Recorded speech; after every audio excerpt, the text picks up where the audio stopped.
வணக்கம். இலங்கையின் முதற்தர செய்தி வழங்குனர் நியூஸ் ஃபர்ஸ்டின் பிரதான செய்திகளோடு இணைந்துள்ளீர்கள். சக்தி டிவி குளோபலூடாக சர்வதேசத்தின் பல பாகங்களில் இருந்தும் எங்களோடு இணைந்து கொள்ளும் உங்கள் அனைவரையும் நியூஸ் ஃபர்ஸ்டின் பிரதான செய்திகளில் சந்திப்பதில் மிகுந்த மகிழ்ச்சி. புனித ஹஜ் பெருநாளை கொண்டாடும் அனைத்து இஸ்லாமிய சொந்தங்களுக்கும் இனிய ஹஜ் பெருநாள் நல்வாழ்த்துக்களை நியூஸ் ஃபர்ஸ்ட் தெரிவித்துக் கொள்கின்றது. உங்களோடு இணைந்து கொள்ளும் நான் ரஞ்சினி ராஜரட்னம் ராஜ்கிருஷ்ணா, ஜெஃப்ரி ஜெபதார்ஷன். எமது விரிவான செய்திகளுக்கு செல்லும் முன்னர் முதலில் இன்றைய தலைப்புச் செய்திகள். புனித ஹஜ் பெருநாள் இன்று நாடளாவிய ரீதியில் பெருநாள் தொழுகையில் பெருந்திரளானவர்கள் பங்கேற்பு. அவன்கார்ட் சம்பவம் தொடர்பில் சட்டம் அதிபரின் ஆலோசனை மீது நம்பிக்கை இல்லை, அமைச்சர் சம்பிக்க கருத்து. நீதிபதி කියනවා අල්ලස් දූෂණයක් විතරයි උනේ කියලා. කියනවලු. අපි ඒක විශ්වාස කරන්නේ. பாராளுமன்ற உறுப்பினர் புத்திக பத்திரன வெளியிட்ட கருத்து தொடர்பில் குற்றப்புலனாய்வு திணைக்கள அதிகாரிகள் 3 மணித்தியாலம் விசாரணை. கொட்டதெனியாவ சிறுமியின் கொலையுடன் தொடர்புடைய பிரதான சந்தேக நபரை தடுத்து வைத்து விசாரிக்க நீதிமன்றம் அனுமதி. ළමයි ගැන මීට වඩා සැලකිලිමෙන් බලන්න කියලා මටත් ළමයා ගැන බලන්න බැරි වුණේ හින්දානේ මේක උනේ කියන මගේ හිතේ හැමදාම තැවෙනවා. உலகளாவிய ரீதியாக இஸ்லாமியர்களால் கொண்டாடப்படுகின்ற ஒரு முக்கிய பண்டிகையாக ஈதுல் அல்ஹா எனப்படும் ஹஜ் பெருநாள் இன்றாகும். இறை தூதர் இப்ராஹிம் நபியின் தியாகங்களை நினைவுகூரும் தியாக திருநாளாக இன்றைய தினம் அமைந்துள்ளது. ஹஜ் பெருநாளை முன்னிட்டு நாட்டில் உள்ள அனைத்து பள்ளிவாசல்களிலும் இன்று காலை சிறப்பு பெருநாள் தொழுகைகள் மற்றும் பிரார்த்தனைகள் இடம்பெற்றன. காலிமுகத்திடலில் இன்று காலை நடைபெற்ற விசேட ஹஜ் பெருநாள் தொழுகையில் நூற்றுக்கணக்கானோர் கலந்து கொண்டனர். ஹஜ் பெருநாள் விசேட தொழுகை இறக்காமம் ஜும்மா பள்ளி நிர்வாக சபையின் ஏற்பாட்டில் அம்பாறை இறக்கக்காமம் குளக்கரை மைதானத்தில் நடைபெற்றது. மட்டக்களப்பு காத்தான்குடியில் விசேட ஹஜ் பெருநாள் தொழுகை காத்தான்குடி கடற்கரை மைதானத்தில் இன்று காலை நடைபெற்றது. புனித ஹஜ் பெருநாளை முன்னிட்டு ஏறாவூர் முஹைதீன் ஜும்மா பெரிய பள்ளி வாசலிலும் விசேட தொழுகைகள் இடம்பெற்றன. தியாக திருநாளான ஹஜ் பெருநாளை முன்னிட்டு கல்குடா ஜமியத்துல் தக்வதில் இஸ்லாமிய ஏற்பாடு செய்த பெருநாள் தொழுகை செம்மனோடே அல் ஹம்ரா வித்தியாலய மைதானத்தில் நடைபெற்றது. பெரிய கிண்ணியா பிரதேசத்தின் பிரதான தொழுகை கிண்ணியா மத்திய கல்லூரி மைதானத்தில் இடம்பெற்றது. புத்தளம் மாவட்டத்தில் உள்ள முஸ்லிம்கள் இன்று புனித ஹஜ் பெருநாளை வெகு விமர்சையாக கொண்டாடினர். வவுனியா தௌஹீத் ஜமாஅத்தின் ஏற்பாட்டில் பட்டானைச்சூர்குடா வயல் திடலில் பெருநாள் தொழுகை இடம்பெற்றது. மலேகத்திலும் ஹஜ் பெருநாள் வெகு விமர்சையாக கொண்டாடப்பட்டது. ஹட்டன் மற்றும் டிக்கோய பள்ளிவாசல்களில் நடைபெற்ற விசேட தொழுகைகளில் பெருந்திரளானோர் கலந்து கொண்டனர். கல்முனை மருதமுனை கடற்கரையில் தியாக திருநாளான ஹஜ் பெருநாள் விசேட தொழுகைகள் இன்று காலை இடம்பெற்றன. முல்லைத்தீவிலும் புனித ஹஜ் பெருநாள் வெகு விமர்சையாக கொண்டாடப்பட்டது. ஐக்கிய நாடுகளின் பொதுச்சபையின் 70வது கூட்டத்தொடரில் கலந்து கொள்வதற்காக புறப்பட்டு சென்ற ஜனாதிபதி மைத்ரிபால சிறிசேன நியூயார்க் நகரை இன்று முற்பகல் சென்றடைந்தார்.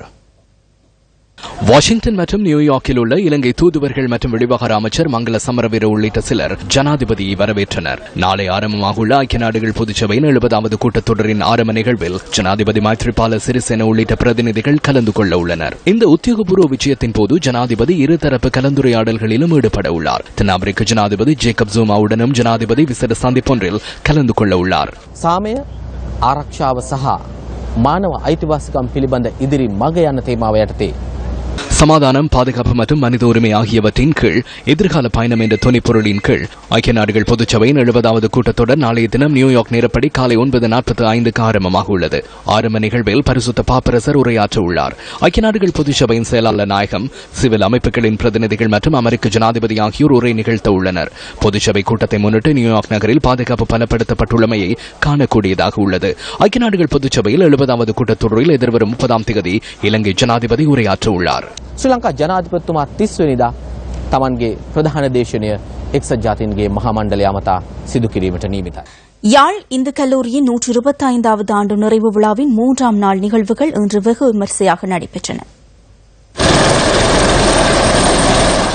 யாழ் இந்து கல்லூரி 125வது ஆண்டு நிறைவு விழாவின் 3ஆம் நாள் நிகழ்வில் கல்வி அமைச்சர் அகிலவிராஜ் காரியவசம் பிரதம விருந்தினராக கலந்து சிறப்பித்தார்.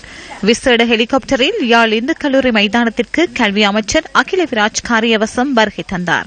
கல்வி அமைச்சருடன் மகளிர் மற்றும் சிறுவர் விவகார ராஜாங்க அமைச்சர் விஜயகலா மகேஸ்வரனும் இந்த நிகழ்வில் கலந்து கொண்டிருந்தார். அத்துடன் சிரேஷ்ட ஊடகவியலாளரும் மின்னல் நிகழ்ச்சியின் தொகுப்பாளரும் விழாவின் இணைப்பாளருமான ஜெய் ஸ்ரீரங்காவும் இதன்போது பிரசன்னமாகியிருந்தார்.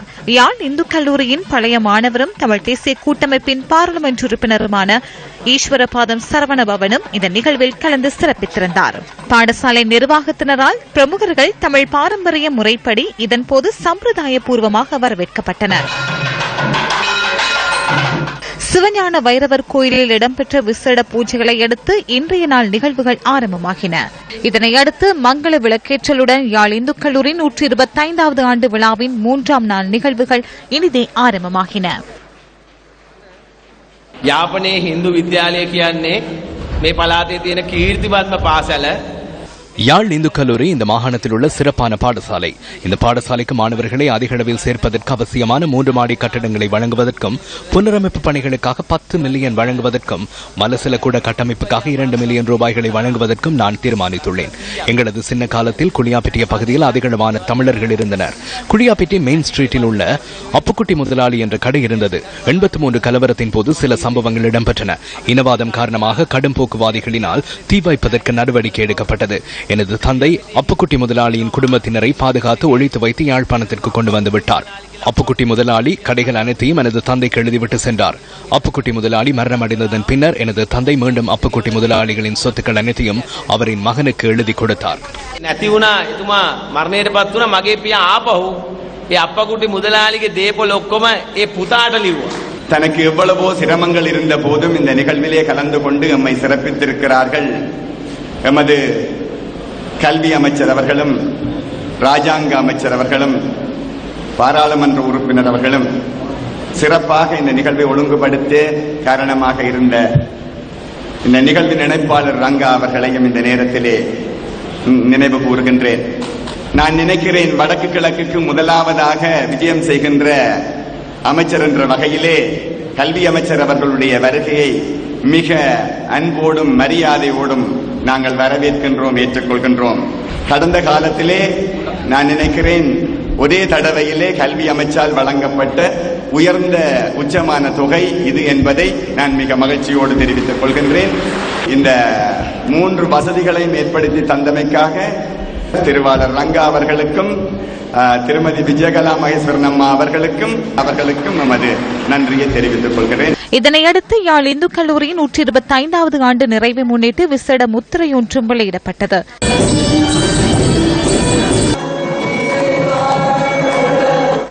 இந்த நிகழ்வின் போது பாடசாலை மாணவர்களின் கலை நிகழ்வுகளும் மேடையை அலங்கரித்தன.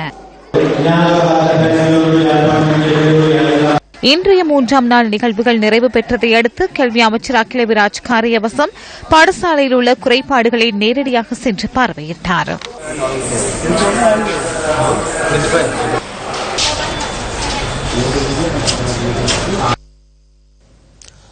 வடமாகாணத்தின் சித்த மருத்துவ கண்காட்சியும் மாநாடும் இன்று ஆரம்பமானது.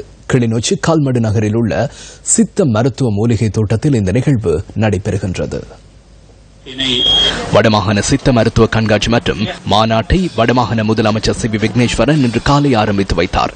இதன்போது வடமாகாண சுகாதார அமைச்சர் ப சத்தியலிங்கம், இந்திய துணை தூதுவர் ஏ நடராஜா உள்ளிட்ட மேலும் பலர் பிரசன்னமாகியிருந்தனர்.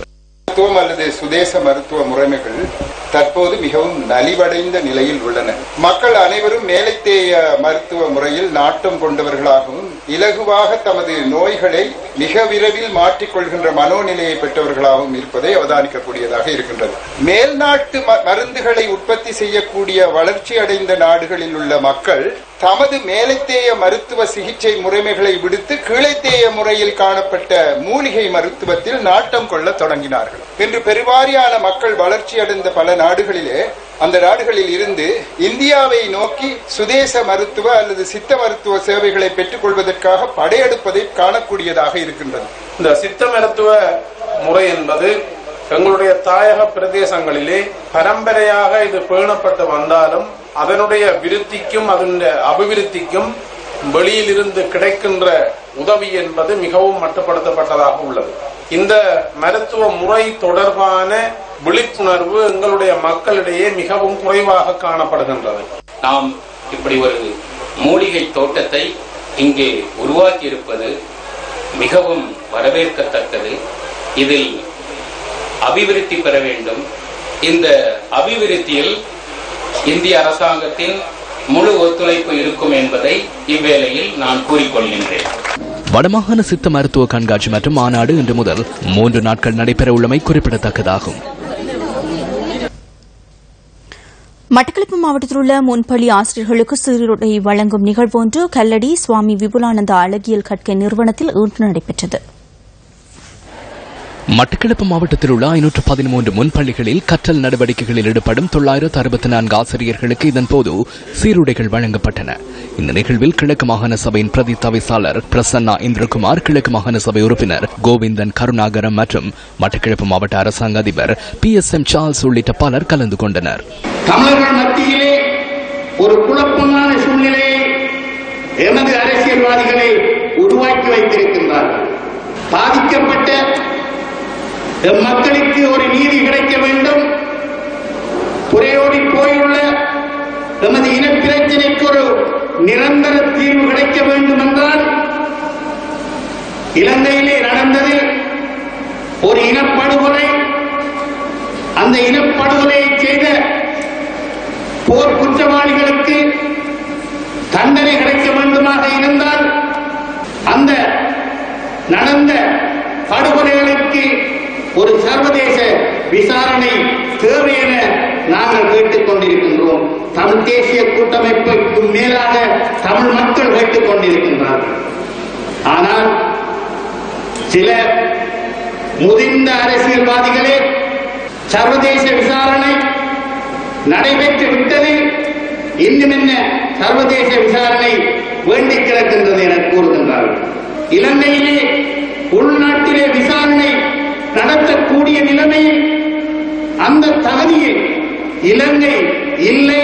சர்வதேச விசாரணை ஒன்றை தேவை என மனித உரிமைகள் ஆணையகம் குறிப்பிட்டிருக்கும் போதும் நமது அரசியல்வாதிகளே சர்வதேச விசாரணை முடிந்துவிட்டதாக மக்களை குழப்புகின்றார்கள். நாங்கள் தெளிவாக இருக்க வேண்டும். நாங்கள் அனைவரும் ஒற்றுமையாக இருக்க வேண்டும். ஒரு கொடியின் ஒரு சர்வதேச விசாரணை வேண்டும். இணைந்த வடகிழக்கிற்குள்ளே ஒரு நிரந்தர அரசியல் தீர்வு வேண்டும் என்பதை நோக்கி எங்களது நகர்வு இருக்க வேண்டும். இன்று பணத்திற்காகவே தங்களுடைய புலமையையும் திறமையையும் இறைபேசிக் கொண்டிருக்கின்ற இந்த சமூகத்திலே இந்த பிள்ளைகளின் கல்விகளுக்காக அவர்களுடைய எதிர்காலத்திற்காக நீங்கள் உங்களை அர்ப்பணித்திருக்கின்ற இந்த சேவைக்காக எங்களுடைய பாராட்டை தெரிவித்துக் கொள்கின்றோம். சம்பள பிரச்சினையை முன்வைத்து ஹட்டன், பத்தன மற்றும் கண்டி பண்பில பிரதேசங்களில் இருவேறு ஆர்ப்பாட்டங்கள் என்று முன்னெடுக்கப்பட்டன. ஹட்டன், பத்தனை கிழிவத்தி தோட்ட தொழிலாளர்கள் கருப்புப்பட்டி அணிந்து ஆர்ப்பாட்டத்தில் ஈடுபட்டனர். பெருந்தோட்ட தொழிலாளர்களின் சம்பள கூட்டு ஒப்பந்தம் நிறைவு பெற்று 5 மாதங்கள் கடந்துள்ள போதிலும் இதுவரை எவ்வித ஆக்கப்பூர்வமான நடவடிக்கைகளும் மேற்கொள்ளப்படவில்லை என ஆர்ப்பாட்டக்காரர்கள் தெரிவித்தனர். திகாம்பரம் கூட எங்களுக்கு சொன்னாரு, நாங்கள் பார்லிமெண்ட் போனோம், ரணில் விக்ரமசிங்கோட தான் நான் கை கொடுத்துருக்கோம், அவங்க சம்பளத்தை வாங்கி தரேன்ட்டு. ஆனால் இது வரைக்கும் ஒன்றும் வாங்கலை. ஆனால் அவங்க சம்பளம் 2 மாதம் வாங்கிட்டாங்க. எங்களோட தோட்ட தொழிலாளர் நாங்கள் உழைக்கிறவங்க எங்களோட பிள்ளைகளை படிக்க வைக்க முடியாமல் அன்றாட நாங்கள் இந்த அட்டையில் கஷ்டப்பட்டு தண்ணியில் மழையில் நனைஞ்சி எங்களுக்கு எந்த பிரயோஜனமும் இல்லை. காலகாலத்துக்கு நாங்கள் ஏமாத்துக்கிட்டே தான் வராங்க, நாங்களும் ஏமாந்துக்கிட்டே தான் இருக்கோம். நாங்கள் போனோன்னு உங்களுக்கு சம்பளத்தை வாங்கியிருக்கோம் தாரம்னு சொல்லி இலங்கை தொழில் காசு கௌரவ தொண்டம் ஐயா சொன்னாரு. ஆனா இது வரைக்கும் அதுவும் நடக்கல. சிடபிள்யூசி சொன்னிச்சு எங்களுக்கு வாக்களிங்க, நாங்க உடனே இந்த சம்பள பிரச்சனை ஜனாதிபதியோட பேசியிருக்கோம், நாங்க உடனடியாக அதை பேசி தாரோன்னு சொல்லி.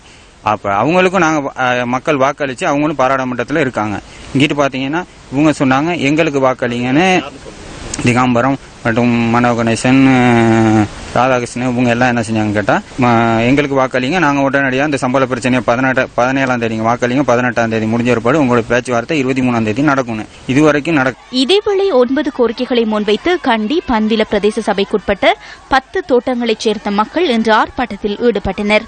தமக்கான சம்பளம் மற்றும் சம்பள முட்கொடுப்பனவு உரிய திகதியில் வழங்கப்படுவதில்லை, தோட்டங்கள் சுத்திகரிக்கப்படாமை உள்ளிட்ட 9 கோரிக்கைகளை முன்வைத்து இந்த ஆர்ப்பாட்டம் முன்னெடுக்கப்பட்டது. கெலேபொக்க தேயிலை தொழிற்சாலை முன்பாக ஒன்று திரண்ட ஆர்ப்பாட்டக்காரர்கள் அங்கிருந்து கபரகல கண்டி பிரதான வீதிக்கு வருகை தந்து ஆர்ப்பாட்டத்தில் ஈடுபட்டனர். 8 டிவிஷன்ல இங்க ஒரு 9,000 பேர் வேலை செய்யறாங்க. அதுல எங்களுக்கு ஒழுங்கா சம்பளங்கள் நிர்வாகத்துல ஒழுங்கா சம்பளம் கொடுக்கறாங்க இல்ல. 10ஆம் தேதி போட வேண்டிய சம்பளத்தை 16ஆம் தேதி கொடுக்கறாங்க. போனஸ் குறை போனஸ் தான், அரை போனஸ் கொடுத்தாங்க. அரை போனஸ் கொடுத்தா 6 மாசம் ஆகிருச்சு. இன்ன வரைக்கும் அந்த அரை போனஸ் கொடுக்கற மாதிரி இல்ல. வேலையும் 18 வேலை கொடுக்கற இடத்துல 15 வேலை 14 வேலை தான் கொடுக்கறாங்க. ஓட்டுக்கு கேட்டு வர்றவங்க எல்லாம் போட்டு எல்லாத்தையும் முன்னேற்றம் வந்ததுக்கு எங்களுக்கு எந்த தொடர்பு, எந்த பேச்சுவார்த்தை, எந்த கதையுமே எங்களுக்கு இல்லாம நாங்க வாழ்ந்துகிட்டு இருக்கோம். இந்த இஷ்டேக்கு பிடிச்சல நாங்க எக்காரணம் கொண்டு கைவிடாம தான் இதை நாங்க தொழில நெடுமுறையா நடந்துகிட்டு இருப்போம். முல்லைத்தீவில் இன்று இடம்பெற்ற நிகழ்வு ஒன்றில் தமிழ் தேசிய கூட்டமைப்பின் பாராளுமன்ற உறுப்பினர் சாந்தி ஸ்ரீஸ்கந்தராஜா கலந்து கொண்டார். நாம் 30 வருட கால யுத்தத்தில் வறுமையிலும் செம்மையாக வாழ்ந்தோம், தலை நிமிர்ந்து தன்மானத்தோடு வாழ்ந்தோம். ஆனால் இன்று பச்சை குழந்தையை கூட தொட்டிலில் போட்டுவிட்டு ஒரு தாய் அடுத்த வீட்டுக்கு தண்ணீர்ல போக முடியாத ஒரு இக்கட்டான நிலையில் இருக்கின்றோம். அன்று 18 வயது குமரி கூட நடு நிசியில் நடு ரோட்டில் தனியே செல்வாள். இன்று வெள்ளை சட்டையில் பள்ளிக்கூடம் போய் வருகின்ற பிள்ளைக்கு கூட பாதுகாப்பு இல்லாத நிலை. இந்த பெண் வன்முறைக்கு எதிராக நிற்பவர்கள், வன்முறையை ஏற்படுத்துபவர்களுக்கு மரண தண்டனை நிறைவேற்றப்பட வேண்டும் என்பது ஓரளவு நமக்கு ஒரு நிம்மதியை தருகின்றது. 5 வருடத்தில் நாம் இவ்வாறான ஒரு சமூகத்துக்கு நாம் ஆளாகி இருக்கின்றோம் என்றால் இன்னும் ஒரு 5 வருடத்தை பின்னோக்கி பார்த்தோமானால் எவ்வாறான ஒரு இளைஞர் சமூகத்தை, எவ்வாறான ஒரு கட்டமைப்புக்கிடம் நாம் விட்டு செல்ல போகின்றோம் எமது பாரம்பரிய இந்த சொத்துக்களை, சுகங்களை. பாராளுமன்ற உறுப்பினர் புத்திக பாத்திரனவிடம் குற்றப்புலனாய்வு திணைக்களத்தினர் சுமார் 3 மணித்தியாலங்கள் இன்று வாக்குமூலம் பதிவு செய்தனர். ராணுவத்தில் இடம்பெற்றதாக கூறப்படும் முறையற்ற கொடுக்கல் வாங்கல் குறித்து அவர் தெரிவித்த கருத்து தொடர்பில் வாக்குமூலம் பெறப்பட்டது. ராணுவத்தினருக்கான உணவு விநியோகத்தின் போது இடம்பெற்றதாக கூறப்படும் மோசடி தொடர்பில் பார்லிமெண்ட் உறுப்பினர் புத்திக பத்ரன அண்மையில் பகிரங்க கருத்தொன்றை தெரிவித்திருந்தார். இதனால் ராணுவத்தின் ரகசிய தகவல்கள் பகிரங்கப்படுத்தப்பட்டமை தொடர்பில் விசாரணை ஒன்றை முன்னெடுக்குமாறு ராணுவ தளபதி வழங்கிய முறைப்பாட்டிற்கு அமைய குற்றப்புலனாய்வு திணைக்களம் இந்த விசாரணைகளை ஆரம்பித்துள்ளது. இன்று குற்றப்புலனாய்வு திணைக்களத்திற்கு சென்ற புத்திக பத்ரனவிடம் உதவி போலீஸ் அத்தியட்சகர் சாகர கீர்த்திபால மற்றும் போலீஸ் இன்ஸ்பெக்டர் இந்திகடி சில்வா ஆகியோர் சுமார் 3 மணித்தியாலம் வாக்குமூலம் பதிவு செய்தனர். பலவேனி வினாடி 15 மட்ட தேருனா மே கேபி தொடர்பில் சாட்சியங்கள் இல்லாமல் போவதற்கும் அவன்கார்ட் சம்பவத்திற்கு சாட்சியங்கள் இல்லாமல் போவதற்கான நிலை ஏன் ஏற்படுகின்றது என்பதை முதல் 15 நிமிடங்களிலேயே நான் அறிந்து கொண்டேன். இராணுவத்திற்கு உணவு விநியோகிக்கும் போது மோசடி இடம்பெற்றுள்ளதாக நாங்கள் குற்றச்சாட்டு ஒன்றை முன்வைத்தோம். இதில் ராணுவ மேஜர் ஜெனரல் மற்றும் மேஜர் ஆகியோர் மீதே குற்றச்சாட்டு முன்வைக்கின்றேன். ராணுவ தளபதியின் தூதுவராக நாம் குற்றச்சாட்டும் மேஜரை அங்கு அனுப்பி வைக்கின்றார். மேஜர் ஜெனரலின் ஆலோசனைக்கு அமையவே தான் வருகை தந்ததாக அவர் குறிப்பிடுகின்றார். இது திருடனின் தாயாரிடம் ஆருடம் கேட்பதை போன்றதொரு விடயமாகும். விநியோக பணிப்பாளர் major general AKP Weerasinghe, major ரசிக பண்டிதரத்ன ஆகிய இருவர் தொடர்பிலேயே நாம் குற்றச்சாட்டு முன்வைத்துள்ளோம் என்பதை பிரதமர், ஜனாதிபதி மற்றும் ராணுவ தளபதியிடம் நான் கூற விரும்புகிறேன். அதனால் இவர்களின் பிரிவிலிருந்து இவர்களை மாற்றி விசாரணை முன்னெடுக்குமாறு கேட்டுக்கொள்கின்றேன். ஊழல் மோசடியுடன் தொடர்புடைய ஆவணங்கள் காணாமற் போகக்கூடும் என்ற சந்தேகம் எனக்குள்ளது. அவ்வாறு இல்லையெனில் அவை மாற்றப்படும் என்ற சந்தேகமும் இருக்கின்றது.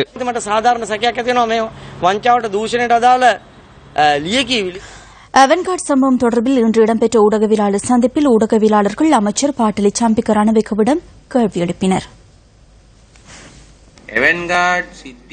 எவன்கார்ட் சம்பவத்தில் துப்பாக்கி பயன்பாட்டின் போது குற்றம் ஒன்று இழைக்கப்பட்டுள்ளதா இல்லையா? குற்றம் ஒன்று இழைக்கப்பட்டுள்ளது என்பதே எமது நம்பிக்கை. இரண்டாவது விடயம் என்னவென்றால், எவன்கார்ட் நிறுவனத்துக்கு மாத்திரம் இந்த வர்த்தக நடவடிக்கை பெற்றுக் கொடுக்க பாதுகாப்பு அமைச்சு செயற்பட்டமையூடாக போட்டித்தன்மை இல்லாதாக்கப்பட்டு லஞ்சம், ஊழல், மோசடிகள் இடம்பெற்றுள்ளதா? இவ்வாறான சம்பவமும் இடம்பெற்றுள்ளது என்பது எமது எண்ணமாக இருக்கிறது. லஞ்சம் மற்றும் ஊழல் மாத்திரமே இடம்பெற்றுள்ளதாக சட்டம் அதிபர் கூறுகிறார். அதனை நாங்கள் நம்ப மாட்டோம். அதற்காக விசேட நடவடிக்கை ஒன்றை நாம் முன்னெடுக்க உள்ளோம்.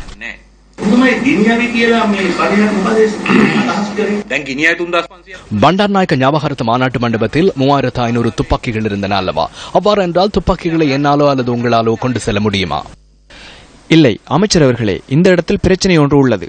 அவன்கார்ட் நிறுவனம் தொடர்பில் ரக்னாலங்கா நிறுவனம் இணை நிறுவனமாக செயற்பட்டுள்ளது. ரக்னாலங்காவையே ராணுவத்திற்கு எடுத்துள்ளார். ரக்னாலங்காவின் பின்னால் மறைந்து இந்த கொடுக்கல் வாங்கலை முன்னெடுத்துள்ளதாக நான் மிகவும் பொறுப்புடன் கூறிக்கொள்கிறேன். இந்த கொடுக்கல் வாங்கல் தொடர்பில் பாரிய குற்றச்சாட்டுகள் முன்வைக்கப்பட்டுள்ளன. வெளிநாட்டவர்களுக்கும் துப்பாக்கிகள் விற்பனை செய்யப்பட்டுள்ளன.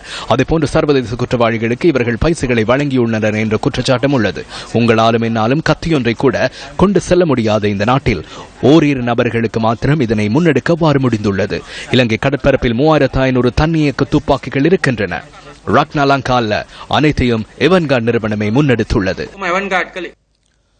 கொட்டதனிய சிறுமி சேயா சதௌமி கொலை செய்யப்பட்ட சம்பவத்துடன் தொடர்புடையதாக சந்தேகத்தின் பேரில் நேற்றைய தினம் கைது செய்யப்பட்ட சந்தேக நபரை 72 மணித்தியாலங்கள் தடுத்து வைத்து விசாரணைக்கு உட்படுத்த உள்ளதாக போலீசார் தெரிவித்துள்ளனர். சந்தேக நபரினால் வெளியிடப்பட்ட தகவல்களுக்கு அமைய அவரை பிரதான சந்தேக நபராக பெயரிட நடவடிக்கை எடுத்துள்ளதாக பதில் போலீஸ் ஊடக பேச்சாளர் சிரேஷ்ட போலீஸ் அத்தீட்சகர் பிரசாந்த் ஜாக்குரி குறிப்பிட்டார். கம்பஹா பெம்முள்ள பதுவத்துகொட பகுதியில் மறைந்திருந்த சந்தேக நபர் நேற்றைய தினம் விசேட விசாரணை குழுவினரால் கைது செய்யப்பட்டிருந்தார். சந்தேக நபர் முதல் நாள் இரவு நித்திரை கொண்டிருந்தமைக்கான சான்றுகளை அவதானித்த பெண் ஒருவர் இது தொடர்பாக போலீசாருக்கு அறிவித்துள்ளார். உதய குணுதாண்டிகியா காலை குப்பைகளை போட சென்றேன். அந்த இடத்தில் போர்வை ஒன்று இருந்தது. அதன் பின்னர் சித்தப்பாவிற்கு நான் கூறினேன். சித்தப்பா குச்சி ஒன்றை கொண்டு வந்து அதனை அப்புறப்படுத்தும் போது தொலைபேசி ஒன்றும் தொப்பியொன்றும் இருந்தன. இந்த இடத்தில் பொருட்கள் சில இருப்பதாக நாம் போலீசாருக்கு அறிவித்தோம். அந்த இடத்திலிருந்து அப்புறமாகுமாறு போலீசார் எமக்கு அறிவித்தனர். அதன் பின்னர் அவர்கள் வந்து தகவல்களை பெற்று சென்றனர். சந்தேக நபரை கைது செய்வதற்காக போலீசார் சென்ற வேளையில் இந்த வயலை கடந்துள்ள மயானத்தில் மறைவதற்கு முயற்சித்துள்ளார். 30 வயது மதிக்கத்தக்க இந்த சந்தேக நபர் வளமைக்கு மாறான பழக்க வழக்கங்களை கொண்ட ஒருவர் என போலீசார் குறிப்பிடுகின்றனர். அவர் காட்டிலேயே இருப்பார். அவர் பயத்தினால் அங்கு சென்றுள்ளார். உணவு உண்பதற்காகவே வீட்டிற்கு வருவார். அவருக்கு எதிராக வழக்கொன்று உள்ளமையினாலேயே அவர் காட்டில் இருக்கின்றார். கையொப்பமிடுவதற்காக அவர் செல்லவில்லை. வீட்டை பார்த்துக் கொண்டிருந்தார் என்பதற்காக வழக்கொன்று உள்ளது. குறிப்பிட்ட காலம் எனது வீட்டில் இருந்தார்.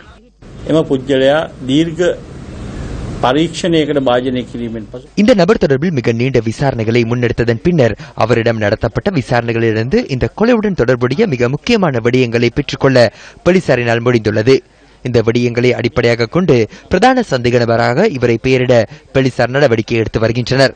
அவரிடமிருந்து பெற்றுக்கொண்ட தகவல்களுக்கு அமைய குற்றப்புலனாய்வு திணைக்கள அதிகாரிகளின் விசேட குழுவினர் விரிவான விசாரணைகளை நடத்தி வருகின்றனர். அவரது சகோதரனும் முதற்கட்ட விசாரணைகளுக்கு உட்படுத்தப்பட்டிருந்தார். இந்த சந்தேக நபர் பெமுல்ல பகுதியிலிருந்து தப்பிச் சென்று கொட்டதனிய இங்கம்மாருவ பகுதியில் உள்ள அவரது சகோதரியின் வீட்டில் சிறிது காலம் தங்கியிருந்துள்ளார். அவரது வீட்டிற்கும் சேயா சதுமியின் வீட்டிற்கும் இடையில் சுமார் 1.5 கிலோமீட்டர் தூரமே காணப்படுகின்றது. சிறுமியின் வீட்டிற்கு அருகில் சந்தேக நபர் அடிக்கடி சென்று வந்திருக்கலாம் என போலீசாருக்கு சந்தேகம் ஏற்பட்டுள்ளது.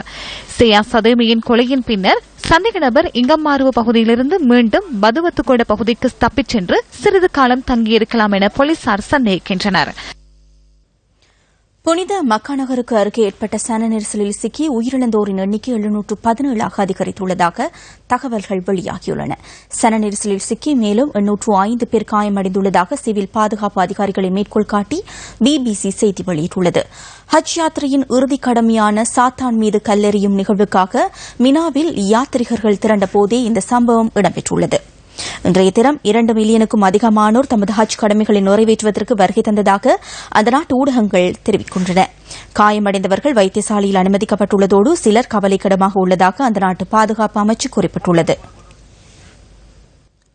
பலவந்தமாக காணாமல் போக செய்யப்பட்டவர்கள் குறித்து ஐக்கிய நாடுகள் மனித உரிமைகள் பேரவை அதிகம் கரிசனை கொண்டுள்ளது.